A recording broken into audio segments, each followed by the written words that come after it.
I'm Sam Martin, and I'm the president of Hope Mommies Dallas chapter.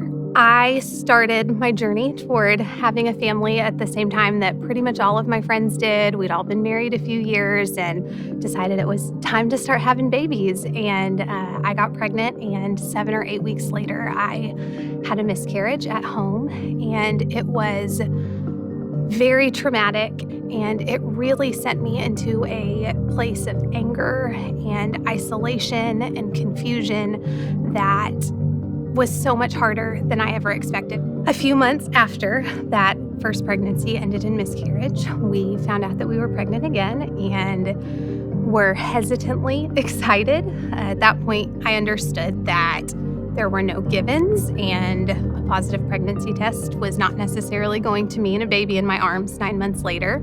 Max was born at 4/17 on December 27th of 2016, and he lived truly for 1 minute while he was still attached to his umbilical cord, but after they cut the cord, he never took a breath on his own.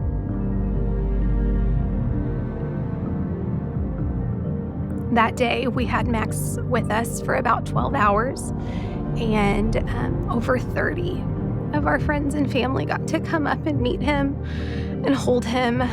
We sang Amazing Grace over him in that room, and that room remains for me the most tangible expression of God's presence. It should have been the darkest place, and instead it was full of life and peace, and it felt so holy. I did not get to take a baby home from the hospital. Instead, I took a Hope Box home from the hospital.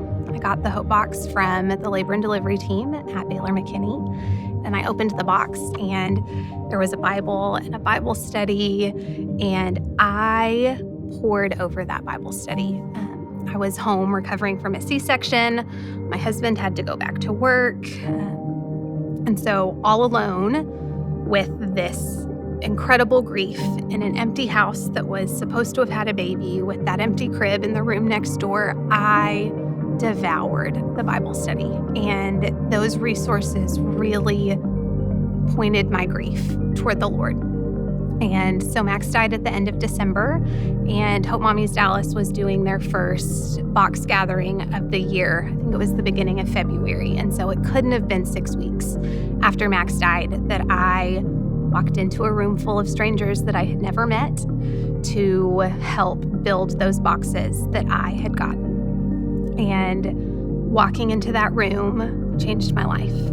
I walked into a space where people wanted to hear his name and see his photos and hear his story, and said he was here and that mattered. I am able to use my outspokenness and my voice and my desire to tell my story and Max's story to show people that they are not alone, to show them that they are not broken, that something horrible has happened to them that has changed them forever. They will never be the person that they were, but that they can grow and find the Lord and learn what grace is and peace and hope in a way that is so much richer and so much deeper than I had ever experienced before. And I call this my testimony and my ministry that I never wanted, but that has really blessed my life and so many people around me. It's just been such a joy to watch how the Lord can use such a tiny person and tiny life to make an impact for eternity.